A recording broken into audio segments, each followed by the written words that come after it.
ఒకవైపేమో ప్రజాపాలన అని డైలాగులు, ప్రజాపాలన, ప్రజలకు స్వేచ్ఛ. కానీ నేను అడుగుతున్నా, ఇవాళ తెలంగాణలో సోషల్ మీడియాలో ఒక పోస్ట్ పెడితే ఎస్ఐలు ఫోన్ చేస్తున్నారు, సిఐలు ఫోన్ చేస్తున్నారు. చేస్తున్నమాట వాస్తవమేనా?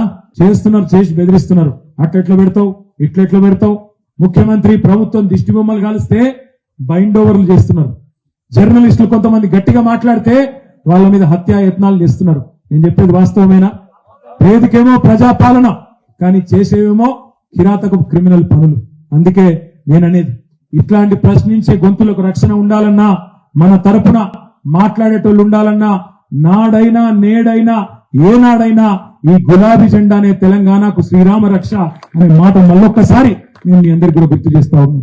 ఢిల్లీలో కూర్చున్న ఈ డూరు బసవన్నలకు, ఢిల్లీ వాళ్ళు ఉస్కో అంటే ఉస్కో, డిస్కో అంటే డిస్కో అనే ఈ కాంగ్రెస్ బీజేపీ నాయకులకు ఓటేస్తే మళ్ళీ అక్కడ పోయి